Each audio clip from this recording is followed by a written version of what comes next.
দর্শক দেশ এবং দেশের বাইরে যে যেখান থেকে দেখছেন সবাইকে জানাই আন্তরিক সালাম। আসসালামু আলাইকুম ওয়া রাহমাতুল্লাহ। আজকে কথা বলবো তার কাটা মেশিন তৈরির বিষয়ে বা তার কাটার ব্যবসার বিষয়ে। যারা তার কাটার ব্যবসা করে স্বাবলম্বী হতে চাচ্ছেন, স্বপ্ন দেখছেন যে তার কাটার কারখানা করবেন, তারা ভিডিওটি না টেনে আশা করি পুরোপুরি দেখবেন, অনেক উপকৃত হবেন বলে আশা করছি।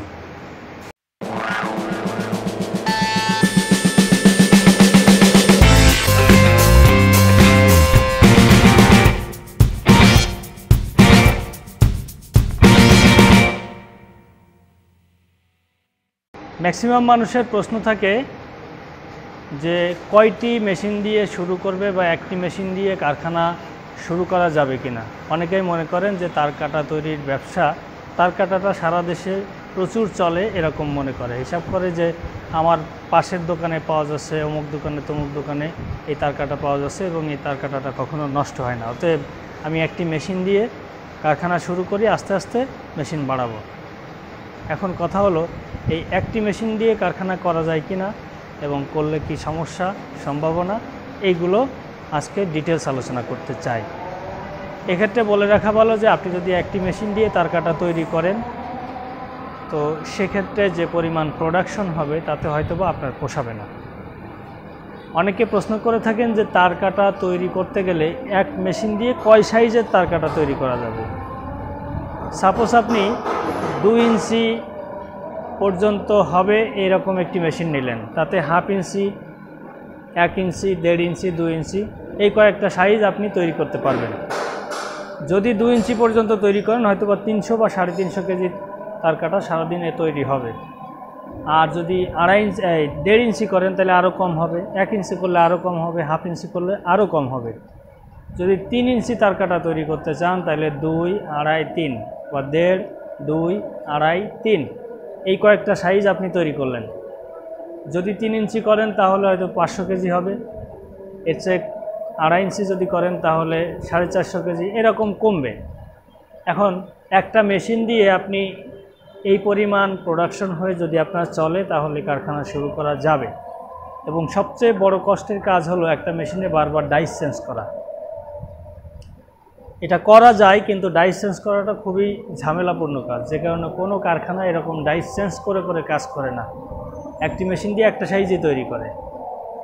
তবে যদি আপনার পুঁজি কম থাকে সেক্ষেত্রে আপনি একটি মেশিন দিয়ে কয়েকটা সাইজ করতে পারেন। মনে করেন 3 ইঞ্চির একটা মেশিন নিলেন, 2 ইঞ্চির একটা মেশিন নিলেন, তাহলে 3 ইঞ্চি মেশিনের দাম পড়লে হলো 3 লাখ, 2 ইঞ্চি মেশিনের দাম পড়লে হলো 2 লাখ, 3 আর 2 5 লাখ। সাথে একটি ওয়াশিং মেশিন নিলেন 80,000, তাহলে 5,80,000। শান মেশিন মনে করেন 15,000, 5,90,000।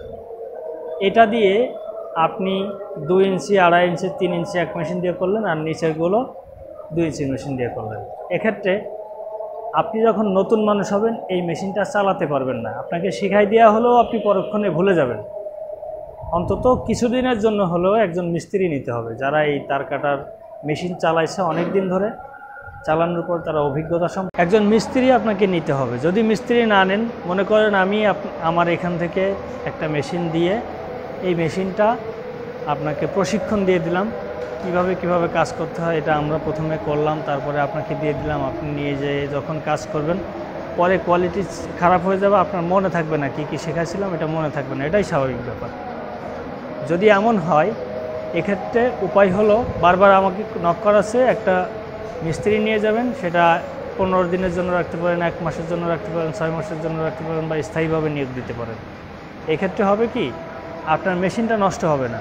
এক্ষেত্রে যদি উদাহরণ দিয়ে এরকম যে আপনি হয়তো বা একটা হোন্ডা কিনছেন, যখন কোনো রকম চালাতে পারতেন তখন একটা হোন্ডা কিনছেন, কেনার পরে আপনি যে অপারেটিং জানেন না, আপনি যে ভালো ড্রাইভার না, এই জন্য হোন্ডা বারবার নষ্ট হয়েছে, ইঞ্জিনের কাজ করা লাগছে, ক্লাচ প্লেট নষ্ট হয়ে গেছে, বিভিন্ন জিনিস ঘন ঘন নষ্ট হয়ে গেছে। কিন্তু যে লোকটা দীর্ঘদিন ধরে হোন্ডা চালাচ্ছে সে মনে করেন 5 বছর 3 বছর চালানোর পরে যখন একটা হোন্ডা কিনলো, সেই লোকটার হোন্ডা কিন্তু 5 বছরের ভিতরেও হয়তো বা ইঞ্জিনে হাত দেওয়া লাগে না বা ক্লাচ প্লেট চেঞ্জ করা লাগে না, কারণ সে এইটা চালানোর যে নিয়ম, এই নিয়মটা ভালোভাবে জানে। একই রকম আপনি যে মেশিনটা নিয়ে যাবেন সেটা আপনি চালাতে গেলে বারবার নষ্ট হবে, কিন্তু একজন মিস্ত্রি চালাতে গেলে অনেক দিন এটা ভালো থাকবে, কোনো ধরনের নষ্ট হবে না।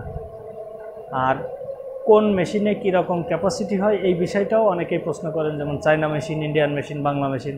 অনেকে মনে করেন যে বাংলা মেশিনে ভালো কোয়ালিটি হয় না। এটা হলো তার মেন্টালি সমস্যা। বাংলাদেশের মানুষও মানুষ, চায়না দেশের মানুষও মানুষ, ইন্ডিয়ান দেশের মানুষও মানুষ। ওদেরটাই যদি ভালো হয়, বাংলাটায় খারাপ হওয়ার কোনো প্রশ্ন নাই। ব্যাপারটা হলো মিস্ত্রি যদি ভালো হয়, আপনার যে কোনো মেশিন দিয়েই কোয়ালিটি একই রকম আসবে।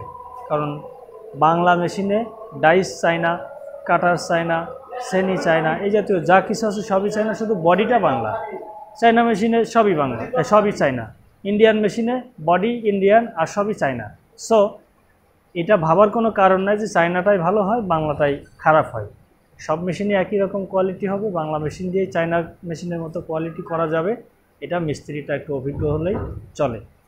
তো এই ছিল তার কাটা মেশিনের বিস্তারিত। যদি কারো কোনো ধরনের প্রশ্ন থাকে কমেন্টের নিচে জানাতে পারেন, অথবা মোবাইলে ফোন করে জানাতে পারেন, অথবা আপনারা সরাসরি আমাদের এখানে এসে কথা বলতে পারেন। এবং একটা জিনিস আমার কাছে খুবই বিরক্তিকর মনে হয় যে এমন এমন কমেন্ট করেন, ভিডিওর নিচে এমন এমন কমেন্ট করেন যার উত্তরটা দিতে আপনাকে সরাসরি ফোনে কথা বলতে পারলে ভালো হতো। তো আপনার নম্বরও দেওয়া নাই, ইমেইল নম্বরও দেওয়া নাই, কমেন্টে সব লিখতে গেলেও একটা ঝামেলা। যে কারণে এই জাতীয় যদি জটিল কোনো প্রশ্ন থাকে তাহলে সরাসরি আমাদের সঙ্গে কথা বললেই ভালো হয়। স্ক্রিনে দেওয়া যে নম্বরটি রয়েছে এই নম্বরগুলোতে যোগাযোগ করে আমাদের সঙ্গে কথা বলতে পারেন। এবং আমাদের কাছে আসার ঠিকানা হলো Sardar wire and machines, golden view convention সেন্টারের পেছনে, কালিন্দী খেলার মাঠ রোড, কেরানীগঞ্জ, ঢাকা।